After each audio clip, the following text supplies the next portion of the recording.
We go in the huddle on the Woodward Radio Network. In the Huddle is driven by Mills Fleet Farm. From Tanner's Sports Grill in Kimberly, here is Justin Hall with Packers offensive tackle David Bakhtiari.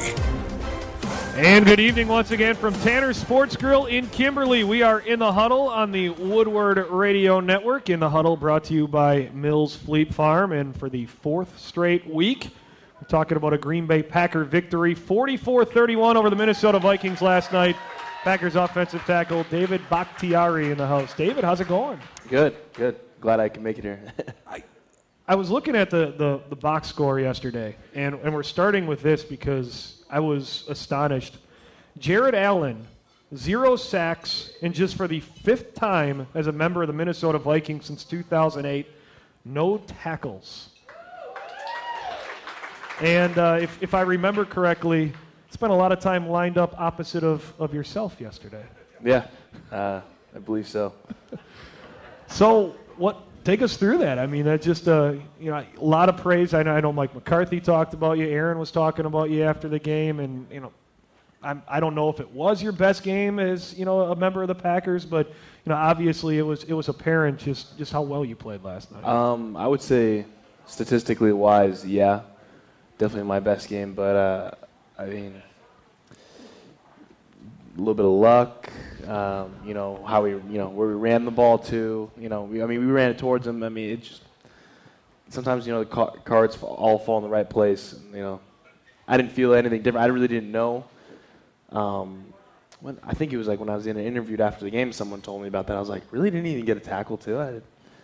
You're not thinking about that in the game at all. I just was like, all right, just can't let him get to the quarterback. That's like the one thing I'm always thinking about. Is like, don't let him get to the quarterback. I'm good. He's usually a talker. Did he stop talking at some point in the game? No, he talked pretty much the whole game.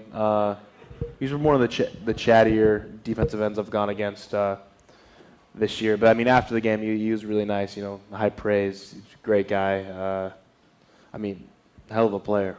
You said chatty. Is it kind of like nice, how you doing? Do you have any brothers and sisters? Or is he saying things that we're not going to repeat right now? More or less things that we shouldn't repeat. Giving me the kind of the rookie business.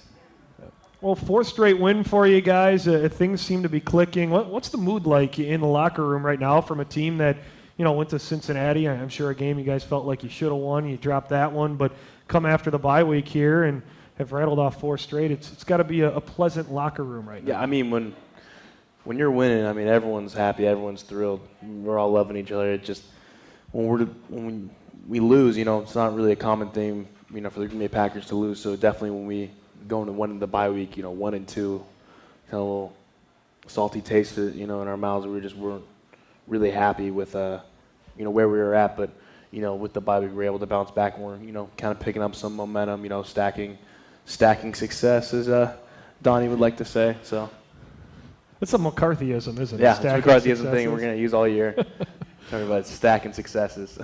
Well, we'll get to some of the other highlights from the game. Eddie Lacy, 90-plus yards and a touchdown. James Starks, a great return for him, 57 yards and a TD. And, boy, the benefit of having multiple backs, 36 carries between the two of them. And you mentioned being able to run at Jared Allen was kind of a neutralizer for him. Mm-hmm. Yeah, the backs did a great job.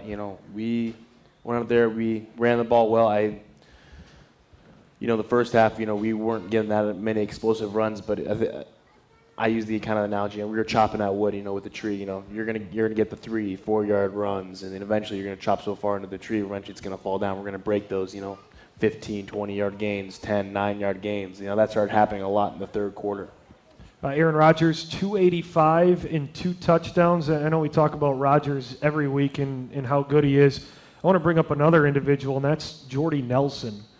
Just watching him perform, he is so solid. So I don't know what his weakness is. He's stone cold. He's the man.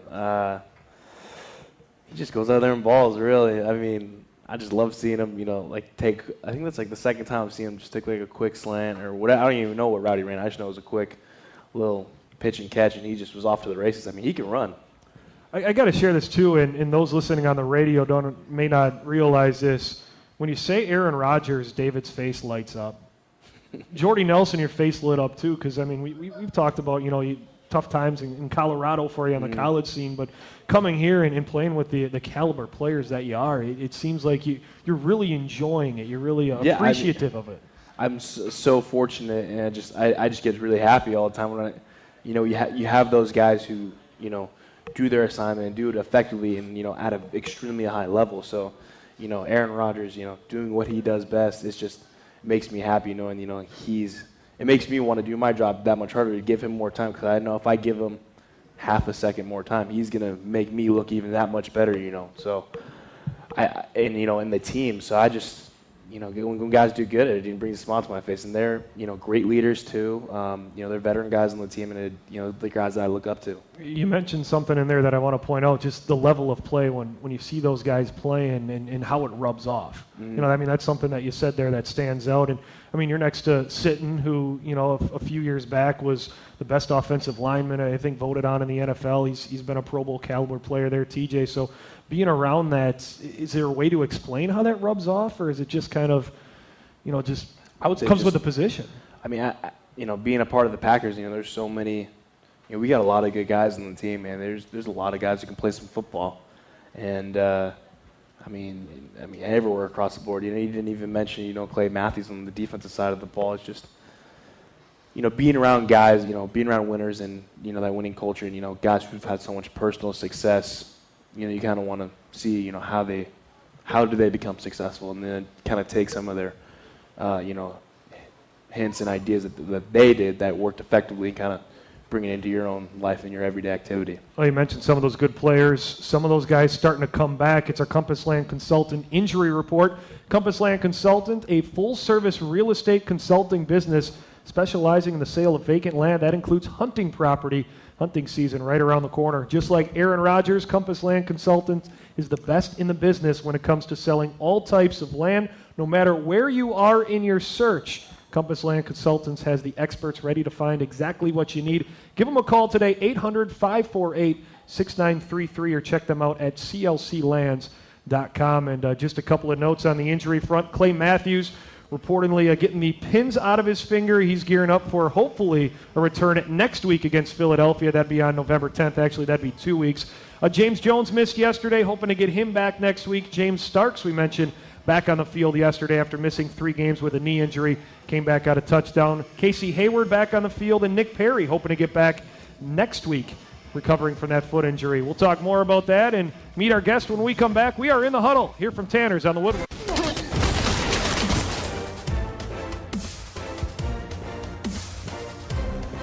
And we are back here at Tanner Sports Grill in Kimberly in the huddle on the Woodward Radio Network. Brought to you by Mills Fleet Farm. David Bakhtiari, Packers left tackle, along with us tonight. And we invite you to interact with our show tonight. We have our Brew Pub Pizza Ask the Player segment coming up a little bit later on. You can go on to Twitter at In the Huddle Show and find us on Facebook as well and post your questions there. Well, David, let's welcome in our guest here. You're the left tackle. He's on the other side. You guys are actually sitting in order tonight, too. Second season out of West Virginia, number 67, Don Barclay. Thanks for coming out. Thanks for having me. Newport News, West Virginia. That's where you were born. Then you played high school ball at Seneca Valley, PA. And that's actually, I was born in Newport News, Virginia. Okay.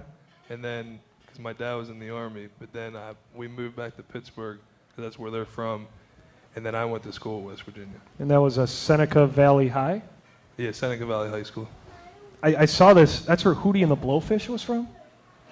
No, there's 2 Seneca Valleys. One's in Virginia and one's in PA. They got to help you out on linking everything up there and whatnot. Yeah. They're all over the place with you. But how about this? 3-year letter winner playing offensive tackle and defensive end at the high school. Does that sound right? Yeah. Tell us a little bit about that offense and defense, playing on both sides of the ball. Yeah, that was tough. I mean, I know I can't do it today. I mean, I'd be out of breath. But no, I mean, it's hard to play one side of the ball now, but back then you just liked playing defense more, just in high school, just to make tackles and sacks. Put some of those statistics. I like to act like I could play defense. Well, usually, the studs at their high school, they play both ways, right? I mean, I only played offense, so Yeah. I wouldn't really know about that. But I know like the big studs. They would I go wouldn't both say ways. more the studs. I'd say more the athletic guys. Oh yeah. Speaking about athletic guys, a couple years of basketball as well. Yeah. But I was a baseball at heart. Baseball guy at Yeah. heart. How'd you do in baseball? I probably was a better baseball player than football. Yeah. But You play any basketball at all? Not in high school. I picked up lacrosse. Then I was lacrosse and football in high school. And What? he's a tennis player that's a too. little weird. What, lacrosse? Yeah. It's an East Coast thing. Nah. Yeah. Usually people that can't play basketball and baseball play lacrosse. What do you two mean? People get like basketball and baseball. I'm just kidding. This is gonna be a good one tonight. So how'd you end up at West Virginia? My uncle played there back in the late 70s, and at the time, Pitt was pretty bad. That was like when they were like 2-9, but you know, it's sad to say that they did blow our national championship hopes my freshman year, but that's pretty much how I ended there. I mean, they were close to home, so.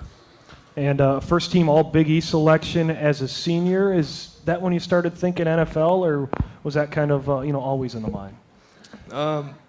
You know, after my junior year, I heard that I'd have a chance, and you know, I was coming off shoulder surgery after my junior year, so I still had a lot to prove, and you know, I had a decent year, and you know, my hope, like people were telling me, a late round to undrafted, and I got undrafted, so you know, I knew it was going to be a battle either way. Yeah, and undrafted guys. I mean, you come to Green Bay, and we've seen so many have success. What was it about Green Bay that made you, decide to come here? Because then, as an undrafted guy, you have options, right? Yeah. The biggest thing was my agent. Sat down, told me that he pretty much said like, hey, we're gonna go here. There was like 6 or 7 different organizations, and he's like, the Packers are the best. They have good success with the undrafted guys. The depth isn't that deep as some other teams, so. Were you on board then with your agent, just kind of listening to him? Yeah. Did you have any other options that you were kind of? I didn't really know anything like he knew, so I just said, you're telling me where to go, I'll go. I mean, I'll give it a shot. Well, you walk into Green Bay. What was the first impression of coming in here, coming to Green Bay, this community where the fans, embrace you guys like none other? It's a great place. I think it's special. It kind of reminds me back at West Virginia.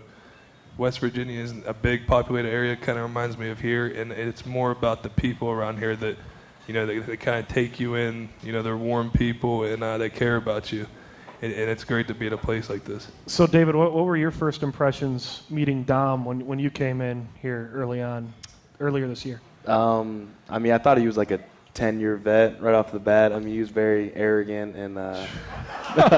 Wow. No, Donnie was actually a great guy. We hit it off early. I could tell he was, good character guy. We kind of, like right away became, friends, and we even play the same position too. And it's been pretty good so far. Dave, Donnie Dave's actually, kind of the guy that goes sits in the corner, his head downside to kind of bring him up out of there. Donnie actually, he just found out he's gonna have a baby boy, so good to him. Oh, congratulations! Friday, appreciate it. That's exciting. How about David? What was your first impression of this 4th-round draft pick out of Colorado coming into Green Bay and joining you guys in the position room? The coolest. Yeah, no, I was just kidding about him sitting in the corner. He's actually a great guy. Dave, he's real outgoing. I kind of, from when he first came, there were no TAs and everything. I kind of felt like, me and him did connect, and we were the same type of guy. You could tell he's a family guy. He hangs out with his family a lot. They're always coming to games, and it's kind of like how I grew up. I was a family guy, family first, and he likes the same things that I like. Play video games or whatever, watch TV, watch movies, hang out with friends. He likes to hang out. He likes to hang out with my dog. So, my son. But no, he's a great guy. And the thing about like him most is he wants to be great, and it kind of when you hang around with someone like that, it makes you want to be great too. You mentioned that good guys, good people. It almost seems like a theme that's the type of player, the type of person that Ted Thompson and the Packers staff likes bringing in, and it's a collection of you guys, and you guys get along so well, and I think that has something to do with the kind of that next man up thing. What's the common factor in it? And it's got to play into it, right? Yeah, I think that's the kind of identity we've had the past 2 years since I've been here. People have gotten hurt, significant injuries such as Clay, Brian Balaga, stuff like that, and guys have stepped up, and, it seems like there hasn't been a beat missed. You both are in that similar category with the next man up thing. I mean, getting your opportunities there last year, getting a couple of starts as well with the injuries and coming in this year and winning that job. How much did last year prepare you for this year and what to expect and, going out there and earning that right tackle starting spot? I think it helped me out a lot. I think I kind of knew what to expect then coming this year, how to prepare. Last year was kind of like, it was late in the season when I started playing, so it was kind of, thrown in there. And, I wasn't sure if I was going to start that first week that I did start. So, a couple playoff games was big too. You could see, you're under the lights, you can't make a mistake because, you're going to be one and done. So it was a good experience. Well, I want to talk about something else you did this offseason. And I watched the video, and it seemed like it was fun. But before the season, you and DJ Williams went around visiting new season ticket holders. Tell us a little bit about that and what you guys actually did there. We went to, I think it was like 4 or 5 places, whether it was people's homes, a business, I forget if we went to a couple businesses, but 3 homes, and just people that were on the waiting list for so many years. And they were warned like 2 months before we went that they were going to be that they were getting tickets for this season, but they didn't know we were coming. So it was pretty cool to see their faces, their reactions, and some people were definitely shocked. Some people invited us in. Some people just kept us at the front door. It was different. Was there a favorite reaction that you had from them? Memorable one? There was this one lady. She was a real nice lady, and she was a little bit older, and she invited us in, and she just started showing us pictures from the whole family. I mean, it was like back in the 40s, the 50s, 60s. We were like, okay. No, it was a good time. You got a nice history lesson there. I'm sure DJ was a fun guy to hang out with too, right? Oh, yeah, he's real entertaining. Well, we're going to have some fun here coming up in the next segment. We're going to talk about some of your fellow offensive linemen in our wild card segment. We'll do that when we come back. We got David Bakhtiari and Don Barclay in the house as we continue on here. It is In the Huddle, brought to you by Mills Fleet Farm. More coming up here on the Woodward Radio Network.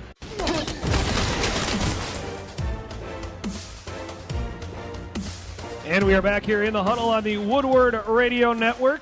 David Bakhtiari and Don Barclay along with us of the Green Bay Packers. Transportation for our guests tonight provided by L&S Classic Limousine Service. Lenny and Sue getting our players here tonight. Thank you, Lenny. Well, time right now for our wild card segment. We're like to do something different every week and have a little bit of fun with this. And I thought it would be a good idea. Got a couple of offensive linemen here, a couple of guys familiar with each other. And you guys seem to have a pretty fun rapport with all your guys at the position, where I'm going to give you something, and you guys are going to decide which one of your offensive linemen best fits into the statement. Okay? We'll see how this goes here, all right? Who would each of you say is the fastest of you offensive linemen? Line all you up, do the 100-yard dash, who would win? I'm going to have to say me. Oh, my. No. I was actually going to, I know you're going to say you. No, I was actually, I do think me, but I think it'd be very close would be, I think Marshall. Oh, yeah, that's true. Marshall Newhouse, he can move. Yeah, no, that's very true. He is fast. Donnie's like top 15 out of like 13 of us. I think it'd be fun to... We're even now. Yeah. You guys should do like a track and field decathlon with the offensive. Do the long jump, the high jump. You can throw the javelin. That would be awesome. I get that on video somewhere. I'm sure you guys would get lots of views on YouTube. That'd be great. Probably Dave can't jump. So. Yeah, that's one thing I can't do. White man can't jump. Who would be the best dressed offensive lineman? Marshall or Derek? Maybe probably Derek.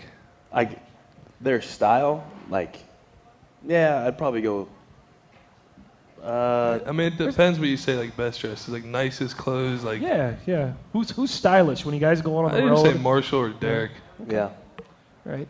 Which offensive lineman would do the best in the Nathan's hot dog eating contest on the 4th of July? Lane. Oh yeah, Lane Taylor. Lane. Yeah, he can eat. Is he the guy when you guys go out for dinner that's there and you're still waiting for it? He's the kind of guy that's like when we're talking and we have like weigh-ins in like a couple days, he goes, "Oh man, I don't know what I'm gonna do this week." Yeah. I swear every time I see him, he's eating. Yeah, and then it was a funny story. He actually said he's like, yeah, I just woke up. You know, I woke up this day and stepped on the scale. I didn't eat a whole lot yesterday, and I gained 3 pounds. I'm like, you gained 3 pounds overnight? How do you do that? Did he have an answer how he did it? I mean, he just Nah. when we asked what he ate, he's like, I didn't eat a lot. I mean, I bought a pizza and ate. I'm like, how many slices did you have? He goes, oh, like 6 or 7. I'm like, well, you know, there you go. That can help. Who has the worst pregame ritual? I might help you out on this one because I heard EDS, Evan Dietrich Smith, has a interesting pregame ritual. Where he at throws times. up? Yeah. Yeah. That's just started coming on. Yeah. Because like 3 games ago, I think he did it, and then we've probably been winning, so he's probably like, oh, I gotta throw up. Hold on, guys. Wait, did he throw up last night?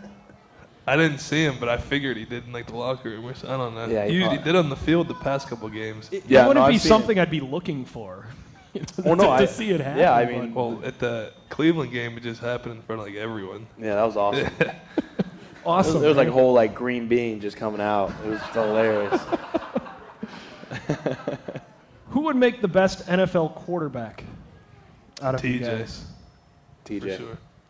Would he be the guy like, He you know, has if you're an about arm. 9 down on the depth chart and got to go to somebody? Yeah. He'd be on the top Yeah. there. How about the best defensive player?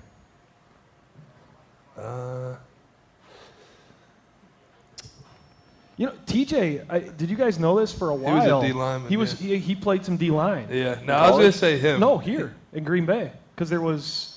I'm trying to think of. Well, he was like a 2008, reserve or whatever. Like, 2009. guys were hurt. Yeah, a couple of guys got hurt, and he was playing some D line. No, Chris Collinsworth was breaking down his form one night, and it didn't make TJ too happy. Yeah, I'd probably say TJ.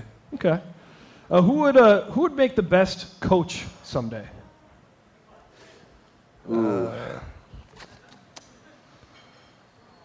I don't know if that's a nice way to say who's the smartest of the offensive linemen, but- I kind of want to say Dede a little bit, just because, I mean, he would overanalyze everything, and he'd, you know, like, you know. Yeah, we'll say Dietrich. Yeah, Yeah. he's probably. Okay. I go Dietrich. How's Coach Campen, by the way? I don't think we've talked about him. No, we have not. How was Coach Campen? Well, he looked at you when he was. Well, and I looked at you.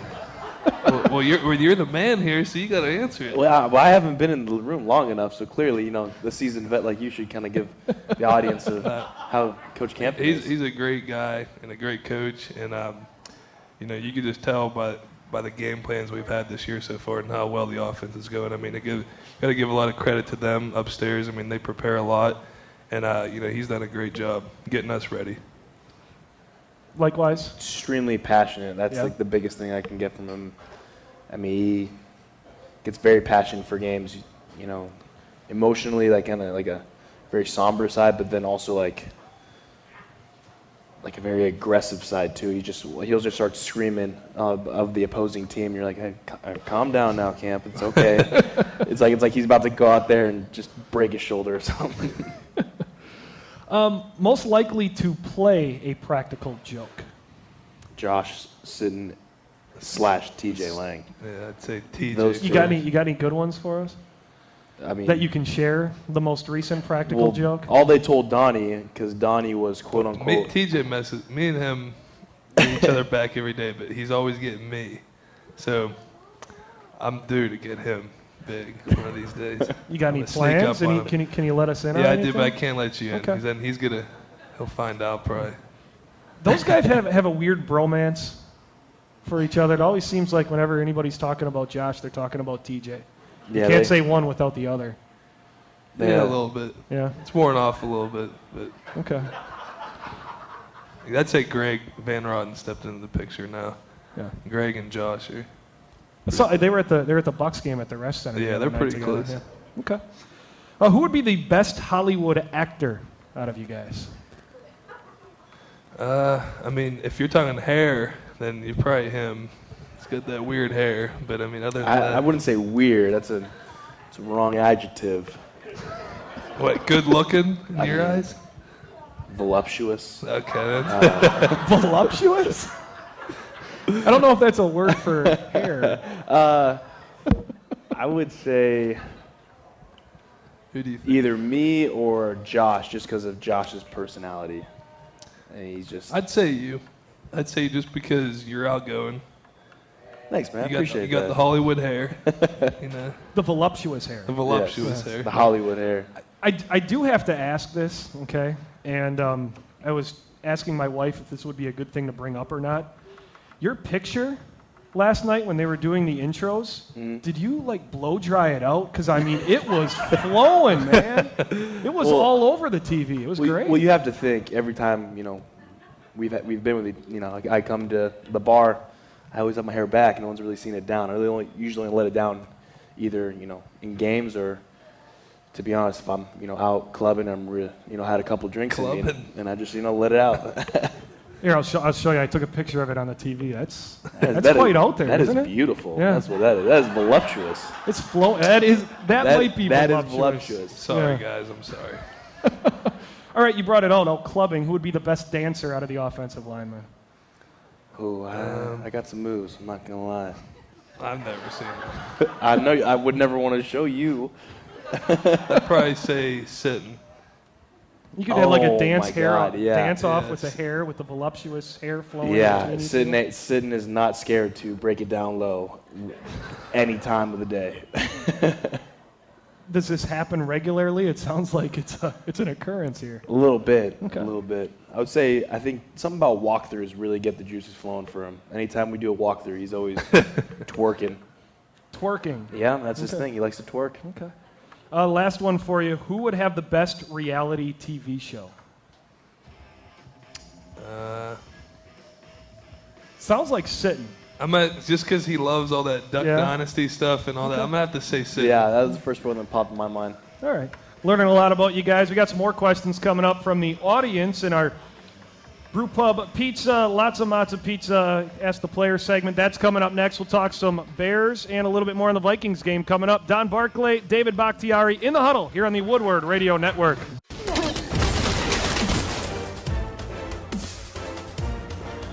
And we are back here at Tanner Sports Grill in Kimberly in the Huddle on the Woodward Radio Network. David Bakhtiari and Don Barclay. I think they really want to race too. You guys were talking about that, setting that up at the break. It just got me fired up. I was like, I want to see how it would go. And like I said, I know I could beat you. It's just Marshall. I don't know. Man, I don't know. That and the voluptuous hair were a popular conversation here. How do those things work? I've always been curious when they record you. Do they do that at the beginning of the season? Do they come in the week of? You stand in front of the camera and say your piece, or what? I think that was last year's for me and everyone else. Yeah, for me it was like Camp? no, even before it was like OTA, like during OTAs when we did all the little run through stuff. I did a bunch of the cameo. It was all during like OTAs. Yeah. Okay. I was just curious how that worked, because if they redo it every year and that sort of thing, and whatever. Yeah, I am curious. Yeah. Did you They didn't make refilm? us redo it. Must be a rookie thing, I guess. Yeah, I Once guess. they get everybody on tape, they Yeah. kind of leave them there. But all right, time right now for our Brew Pub Lots of Matzo Pizza Ask the Player segment. The new Brew Pub Pizza, specifically designed with the hungry man in mind. It's big, it's bold, it's outrageously delicious. Brew Pub Lots of Matzo Pizza, made with your favorite premium meats and veggies, topped with over 1/2 pound of Wisconsin mozzarella award-winning cheese. Got to say that one more time, 1/2 pound of that Wisconsin mozzarella cheese. Brew Pub Pizza, get that in your favorite local grocer today. Well, we got some good questions coming in this week. First one's from Terry in Milwaukee, listening on WOKY, the big 920 in Milwaukee. What was your favorite Halloween costume as a kid, and when was the most recent time you dressed up in a costume? My first? Yeah, you can go first. Well, I was always a big Halloween fan, like the movie Halloween, Michael Myers. So that was always my favorite. And I probably haven't dressed up in, I don't even know when, probably 7 years. You didn't dress up in college and go out and have fun in West Virginia? No, it was more just the bar club scene of West Virginia. How about you, David? Favorite costume? I think like Mortal Kombat keeps on coming to mind. So I just remember I was a little kid and I was in love with that and like dressing up like that. And then I think my last costume I wore was in college. I did like a 3-day weekend, so I was like dressed up for 3 days? Yeah, I dressed up like I think a lumberjack and then one of the brothers from Step Brothers. That's pretty good. That fits him. How about this one coming from Kevin listening in Eau Claire, great affiliate WBIZ. Favorite Halloween candy? Reese's Peanut Butter Cup is my favorite. I give in every time I have to have one. Yeah, that or Twix. Did you have to like protect them from your brother or anything, or do any trading out with the candy? I would trade for the Reese's. Yeah. I would usually pretty much. I was like wholesale. You take whatever you want. Just let me have the Reese's. I'll take your Reese's. Good trade. Yeah, I always remember just as a kid, if you went to a house that had the king size or the regular size, you kept switching your mask. Hey, let me take yours. Kept going back. Go with like 3 different masks and Let me reverse my shirt. That's actually really smart. I didn't think of that. Yeah. Well, I mean, That's true. Yeah, you are very cerebral. yeah. Yeah. But you seem like the guy when the house has the please take one, you would only take one. No, I would grab that whole thing and go. Yeah. I remember, my hometown, we actually got in trouble for it because they almost like set us up. They left that out, and then a bunch of my buddies walked up there, and we took the whole thing, and then the guy comes running out of his door, and as we're running, we're like, wait, don't you just do the normal trick or treat? Why are you putting it out there? So People are rude. I know, people these days. Carl in Marinette listening on WMAM. With a C or a K? Carl with a C. You like Carl with a K? My dad's Carl. Crazy K. Carl with a K. When you were a kid, what did you want to be when you grow up, taking athlete out of the equation? I don't know. You know, like a 3rd grade paper, what do you want to be when you grow up? I want to be a fireman, or I want to be a weatherman, something like that. I never put any of that stuff. Okay. How about you, David? You're deep in thought. All right, we'll skip it. Yeah, I don't. Sorry, Carl. If your name was with a K, David Sorry, might have Yeah, answered. if it was with a K, I would have answered, but. This one coming from Mark, listening here in Appleton on WHBY and WSCO. As an offensive lineman, which is more difficult, pass protection or run blocking? I think when you do 15-play drives, like we did last night, then the pass blocking gets harder. But other than that, I think they're, it's kind of hand in hand. The more tired you are, I'd say more harder pass blocking is. I would say pass pro too, just because these guys are so good in the league, and On an island. Yeah, you're on an island. Everyone's watching on that play, so no one really knows. If you mess up on a run play, it's like, it's a run play, but if it's a pass play. Oh my God, it's a sack. He gave this up. Everyone just blows it up that much more, so it's a lot more pressure. Devon brought this up last week. The worst question I get asked is, what happened on that play? Are you guys kind of in the same boat on that one? Yeah. Yeah. All right, we'll get to our last question here. This one coming from Marley in Wausau. Is there an interesting fact about the Green Bay Packers that you learned since coming here that you thought was really cool? I just learned one today reading the paper. It was we're like 19 and so I was reading the paper today. Something on like primetime games like Sunday night or Monday night. We're like 19-1 or 19-2. It's wow, something like that. It's crazy, yeah. And I was like, there's stats that got to come out of everywhere. I got a few that I'll share with you. We'll do that coming up here, so we'll get to more of those. That's our Brew Pub, Lots of Matzo Pizza Ask the Players segment. Again, you can tweet those in every week at In the Huddle Show. Like the show on Facebook and post them there. We'll wrap things up with David Bakhtiari and Don Barclay next here on the Woodward Radio Network.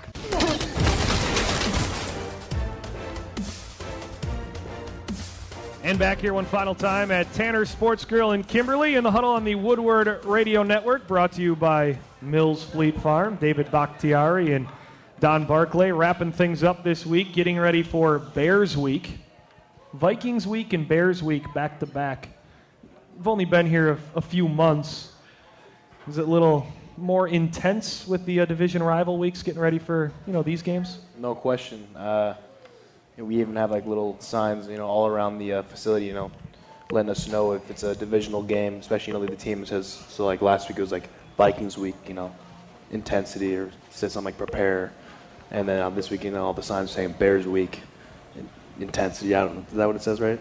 Yeah, they have a sign on every door basically. So there was no Vikings Week, and then it said Greg Jennings under it. That's messed up. How was the build-up for that, though? I mean, was it even talked about, or doesn't even? I don't even think anyone really paid any attention. Yeah. I mean, not saying that no one said anything bad about them, but I just think that everyone was just so prepared and focused on what we had to do that we just do our job and we'll be fine. Last trip ever to the Metrodome for the Packers, as Minnesota will move outside and their new stadium comes in 2016. So, I mean, you had one trip there, pretty successful. Sad to see it go. No. See, I one and done. I'm good with it. I don't have no problem. 44 points, by the way, most ever by the Packers at the Metrodome since 1983 in the history. Interesting number there. The jumbo package. I got to ask about that. Bringing Marshall and Lane in to play fullback. So some big bodies. Yeah, that's a lot of beef out there. It's a lot of beef for only $2.99.